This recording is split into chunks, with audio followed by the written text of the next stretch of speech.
Good evening. How are you doing tonight? Well, it is time for our book study on Rise of the False Gods, Transformation through Illumination. That's going to be a real important thing to think about tonight, just to keep your mind on that title, because we are talking about light and dark. Today, actually tonight may be very short because the chapter is short, and I think I could need a break by Friday. It's been quite a day. If this is your first time for our book study, I invite you to, if you like it, go to YouTube and type in Rise of the False Gods, Alicia Leslie, and you can see all the videos. We're actually coming to the end of the book, so you have a little ways to go. So you might want to go and start watching the earlier videos. Who knows? Please know that questions and comments are not only invited, they are encouraged. I don't always see them coming up because my computer just doesn't show them well. It doesn't scroll up. So sometimes I see a couple and then I don't see anything. But I look at them after the gathering so that I will be able to take care of it. Okay.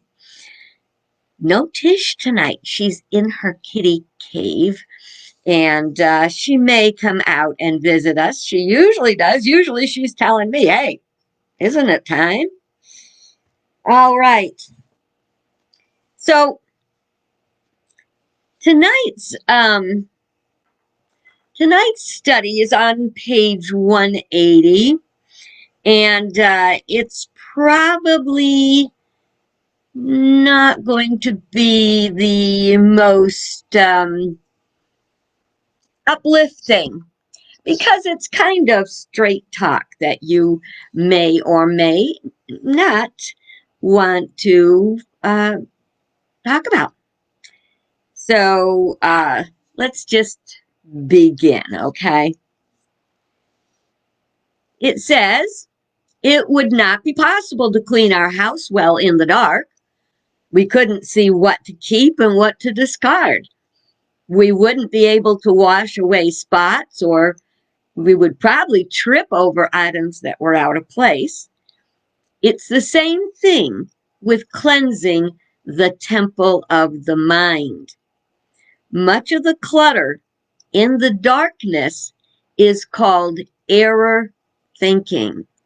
And in order for the light to come in, we've got to get rid of the darkness, okay?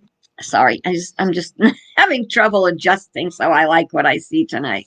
I, of course, need a major hair thing going on, but, you know, it's my COVID hair. It's my self-isolation hair. Hopefully, pretty soon we'll be looking at vaccinations, and we will be moving past that. Okay. Let's go back here. Okay, over 600 years before the birth of Jesus, members of the Qumran community hid their sacred documents in caves. After being discovered around 1946, they became known as the Dead Sea Scrolls. In the years that followed, scholars pieced together the fragments they had. They interpreted them to the best of their ability based on what they had to work with. What a job that would have been. And sadly, if you've ever studied the Dead Sea Scrolls, you'll see that some of it was stolen, some of it was abused and thrown out and lost because of stupid handling. And what a shame, because it went back so far and had very powerful truths in it. A story emerged from one scroll. It told of the great battle between the sons of light and the sons of darkness. The story is considered to be an apocalyptic prophecy, predicting the ultimate war between the forces of good and the forces of evil. Now, this has been, I think, going on over and over. I think it's been cyclic because through the grace of God and Spirit and a divine plan, we are here to not let the darkness overcome us. And remember, the darkness, the shadows, it's all the parts of lower consciousness. The only reason there is a shadow is because of the density of the object that is casting the shadow. So remember when it says, Jesus said, I am in this world, but I am not of the world. To be of the world would be very dense. Remember, we talked about everything is energy, and the lower the consciousness, the denser the energy. Therefore, the darker the consciousness and the greater the shadow it casts. Yet, ultimately, in the ultimate end, it is but a shadow because it will end. Jesus also said, in this world, you will have tribulation, but I have overcome the world. And he told us over and over and over again, lift up your eyes, lift up your eyes. You know, and that's not easy because when we're looking all around it at darkness and fear and crazy stuff going on and you know, the appearance of, okay, folks, just roll with it, okay? I know there's people that are going to really have a hard time with this wording, but just get past it. We're going to metaphysically interpret it. But we see the evil all around us, okay? Things, laws are being broken, people are not being held accountable, and for it looks like, for all rights and purposes, the bad guy's winning, right? And so it's very hard to lift up your eyes when it feels like, where is God? See, God's right here. God's waiting for us to do our part. And for all the people who are waiting for Jesus to come back and rescue us, I don't think that's the way it's supposed to work. Jesus came and taught us everything we need. It is ours to shine our light. Remember? We were told to not hide your light under a basket of fear of rejection, a fear of retaliation, a fear of not being liked, a fear of not being popular, a fear of losing your job, a fear of losing your money. Yeah, that's all pretty fearsome. It really is. But these are all things of this world. To shine our light is to rise above this. That got kind of deep. All right, let's move on. Okay, mysteriously. This is really powerful. Put these thoughts together. Mysteriously, just prior to the discovery of the scrolls, theologian Reinhold Niebuhr published a book titled Children of Light and Children of Darkness. The book was about democracy, and it paralleled the story in the scrolls. Let's think about this. Scrolls were written 600 years before Jesus was even born. And here, this was written in 1944, I believe. It was during the course of World War II. And the same thing was going on. Democracy was being challenged by fascism and authoritarianism. And I would like to actually, if you can give me a second, I had to switch my browsers because somehow I messed up my other browser. So I have to go here. One second while I look up. I wanted to read you the piece I was saving in the other browser. Okay, let's see.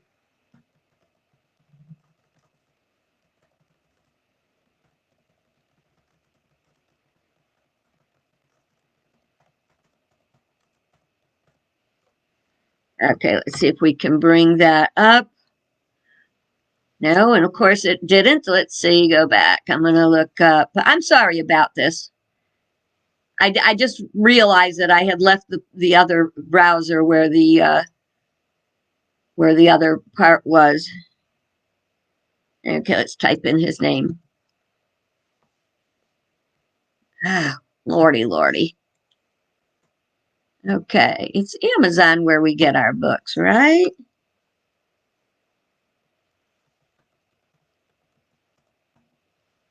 All right, let's see. Okay, and I can't find it. Oh my goodness. Well, I want to read it, so hang on. Give me a break. I want to read it to you because it was so powerful.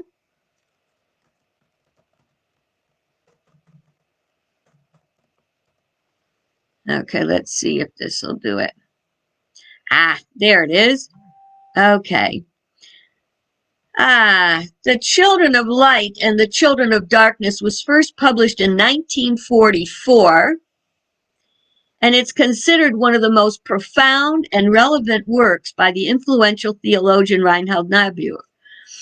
It is certainly the fullest statement of his political philosophy, written and first read during the prolonged tragic world between totalitarian and democratic forces. Niebuhr's book took up the timely question of how democracy as a political system could best be defended. I wish they had this in Audible because I'd really like to be able to listen to it. Oh, that way I can listen to it and do other stuff, you know?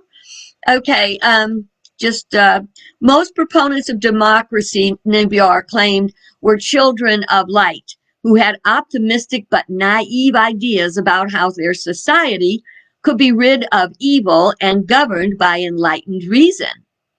They needed, he believed, to absorb some of the wisdom and strength of the children of darkness, whose ruthless cynicism and corrupt anti-democratic politics should otherwise be repudiated.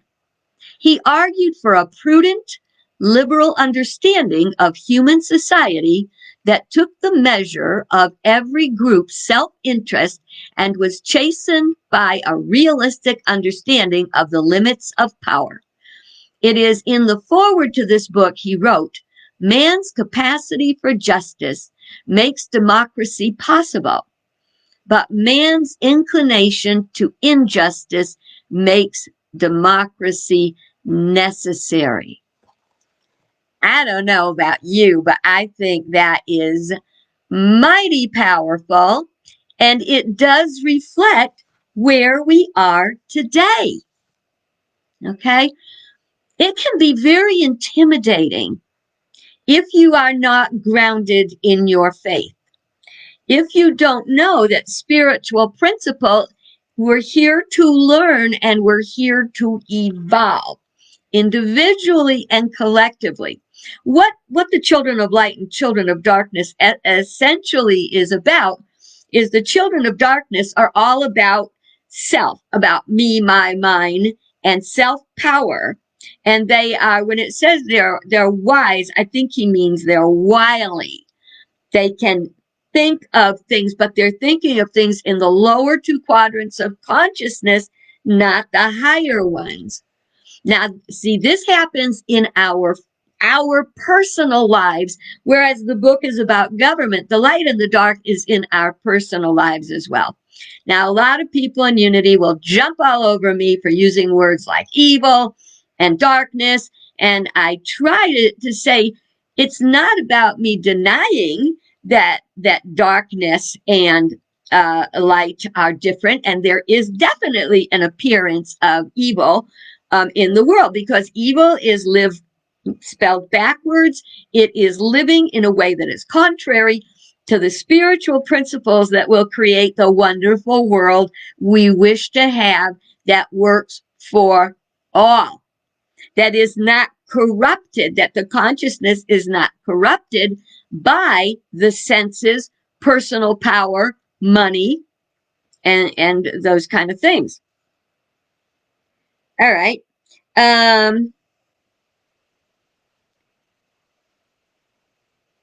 Okay, so it says, the book and the scroll are about the battle of light, aka enlightenment, and darkness, or ignorance, describing the children of darkness.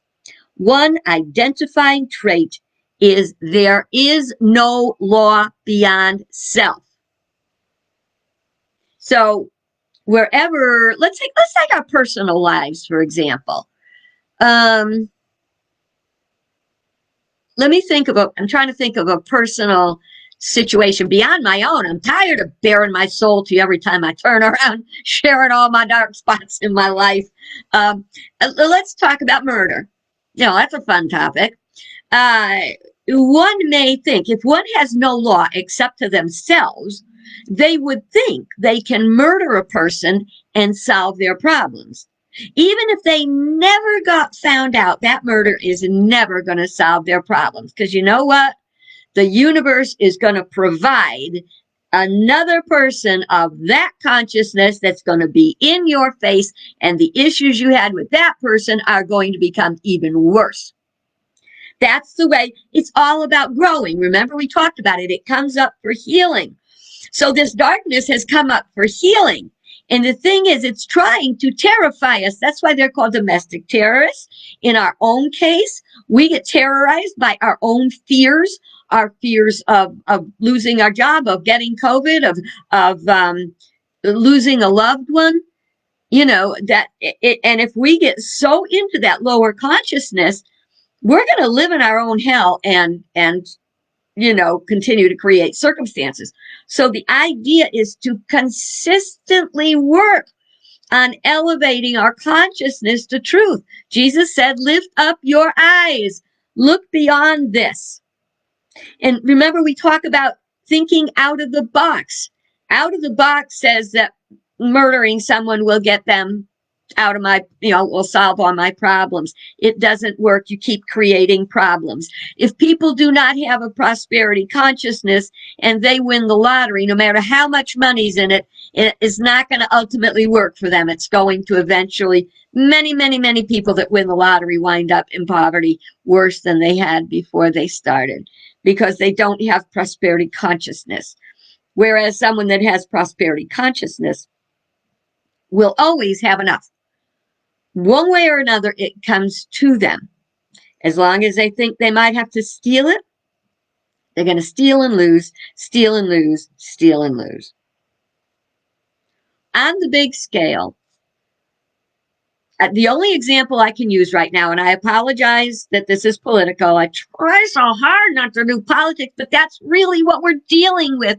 The light and the dark are what we're dealing with right now in our government and in each one of us who is a part of it. And if you're thinking for 1 minute, this party's good and that party's bad, and those both parties are made up of good and bad people of everything. However, we also have to look at the actions of the whole to determine and hold accountable whether they are for the good of the whole or whether they are for good of self or good of party. Okay? In a marriage, one of the members of the partnership might decide that they are going to cheat because they're not happy. And the minute they get tempted to something outside, what happens to the good of the whole of the family? What happens to the financial security? What happens to the security of the children? What happens to the bond and to the vow? See, and what it winds up, everything gets split up and there's pain and suffering. But that one person decided there was no law other than himself. Now, the perfect example that I can give you of this right now is during the accounting of the election. In some cases, Donald Trump was behind, and they would say, count that vote, count that vote, count that vote. And in other areas, Trump was ahead, and they'd say, stop that count, stop that count, stop that count. But it was all the same election, the same stuff.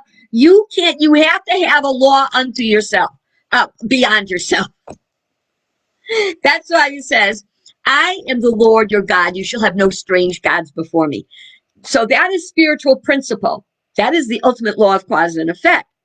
In our own lives, if we try to make a law unto ourselves, have no law other than ourselves, we're going to have a mess, because today we feel this way, tomorrow we feel that way. And not only is your life crashed, but the lives of everyone around you. I'm sure you got somebody in your life who just goes around tearing it up all the time. It may not be in your personal, immediate family, but it might be someone who you talk to on the phone, and they've got, eight marriages and 8 divorces and 85 children scattered around, and always complaining they're not happy and they're not satisfied. And sometimes Abraham Lincoln, a person's about as satisfied as they make up their mind to be. I think he said happy. A man's about as happy as he makes up his mind to be. Not always easy to make up your mind to be happy, but bit by bit, a 1,000-mile journey begins with one step. And you take one step and another step and another step, and you learn. That's why I hope you're getting something out of this book. Our purpose is to learn, live, and share the spiritual principles, the universal principles of truth that will create happier, healthier lives and a world that works for all. But there will be the battle.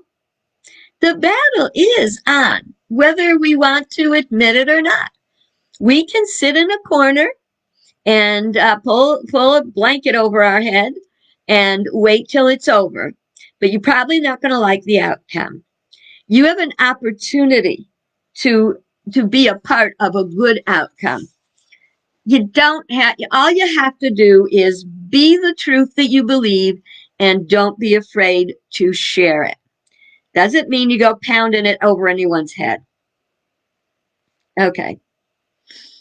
The root of our problem is in not understanding evil. Rather than defining it as a thought, word, or action, we impose it on a person, a culture, a religion, etc., as a character trait or a part of who they are. What if we were to consider a new possibility? What if we looked at it in a different way? What if we looked at others intending to understand them? We could learn why they think and act the way they do. Consider what could happen if we learned how to enlighten instead of judge and contradict. This is how light overcomes darkness. The other day we were talking about Dr. Martin Luther King Jr., and he said that riots are the result of not feeling heard. I think I said that the other night as well. But what if we could find a way, instead of going my way, what if we found a way to say, okay, this is my way. I would like to understand your way, not with any intention that anyone's going to change anyone, just come to understand them. What do we agree on? Why do you think it should be that way? I think one of the most powerful things the Biden administration could do is to find a direct way for people to communicate. not to overthrow, because if one's overthrown the other's overthrown the other one, justice is never served. Peace is never served. There's no way you can come to enlightenment. There's no way to come to the truth if you refuse the truth. Remember that thing about there's ignorance, you just don't know. There's ignorance, you know, you don't care. And there's stupidity. You don't know and you don't care. That is a very dark place. And the thing is, either the light must grow, we must share the light, we must live the light, and if we have an opportunity, we must stand for the light, and maybe as we shine that light into the darkness may suddenly experience enlightenment, because the darkness is the error. Consider what happens each day when the sun rises. Light emerges from below the horizon, and soon it's everywhere. It does not have to fight darkness. Note that the sun must rise above the horizon. Likewise, in order for light to come to our awareness, we must also rise above the horizon of our own current level of understanding. We need to be teachable and flexible enough to change ourselves. To realize our connection, we must live it. And it's simple, but it ain't easy. But it can be done with regular practice. Much of the battle between the so-called forces of good and evil happens within our own minds and hearts. Consider the 7 deadly sins: pride, sloth, envy, wrath, lust, greed, and avarice, and how they block the light. Sin is not who we are. It's not who we are. It's the what we think and say and do that is erroneous. We just don't have the light, the understanding, the enlightenment. Even during the sun's daily journey from dawn to dark, there will always be shadows. See them for what they are: only illusions caused by objects that hide the light. I remember a story about a little boy and his grandmother that went to church all the time. His grandmother would take him to church, and they had beautiful stained glass windows, and all the stained glass windows were depictions of saints. And his grandmother had many times said, that's St. Peter, that's St. Anthony, that's St. Michael. And one day he was in Sunday school, and the Sunday school teacher said, do you know who the saints are? And the little boy raised his hand. I know. And the teacher said, who are the saints? And he said, they're the people the light shines through. So if you want to be a saint, you got to let the light shine through. Okay, so the good news is, in the end, it all comes out all right. The challenging news is that we will either be a part of the solution or we will be a part of the problem. We have to not be naive. We have to not think that we can pray away our issues alone. Jesus said, these things I do, and even greater things shall you do if you believe on me. Belief that it's possible is important, and taking action is important. And we need to pray. We need to pray, and we need to move our feet as guided in our prayers. It's not, we're all in this together. We are. Individually and collectively, because I am doing my best to live in alignment with principle, even on the days when it all seems like it's a mega farce. Because in my soul and in my very root of my being, I not only believe these principles, but I've seen them work in my life. Charles Fillmore said we need to have a faith that demonstrates. This faith demonstrates, but we have to get out of the box of lower consciousness thinking and think of new ways to do it. So I invite you to think about, what would you like to change in the government? I know I would like to change. I've said it before. I'll say it again. I would like to change. Get that big money out of the election process. Okay. I would, and I don't know. I have a friend who explains very much how money is a part of it and why it has to be a part of it, and she's very good at explaining it. But this to stop giving money the power that can sway things. You see what I'm saying? Everybody should have a right to have their say. Now, we can't say you can just get up there and run for president and not have anything to back you, because everybody in the world will be running for president. I'd also like to see a freaking job description with requirements of what you should need to know in order to have that position. Again, do you want a cake baker doing brain surgery on you? No, you want someone that knows what the heck they're doing. They're trained, educated, and experienced. And that's what we need. We can't go around, because if you're not, you're running by personality, not principle. So when we talk about personality versus principle, lower consciousness is all personal. It's all about me. Higher consciousness is about we. It's about the greater whole.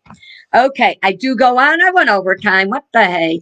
Anyway, I'm going to let you go, and I hope you have a great day. I hope I didn't turn you off too much with thoughts of, oh my God, I'm a part of this. I've got to start working on it. Most important thing you can do, get out of the box. Get out of the box of this and that thinking. It's not this or that. It's not this or that. It's not either or. It's this and that. Either this, and this, and it's neither nor I can't use. It's not this or that. It's this and that. Okay, so tomorrow, nope, not till Monday. We're doing The Lost Sheep, our search and rescue mission. Wonder where that takes us from today, getting out of the box. Have a good night. Thank you for letting me know you were here, Laura. Thank you for everything today, and you have a great day. I will see you guys on Monday. Good Lord willing, and the creek don't rise. Bye-bye.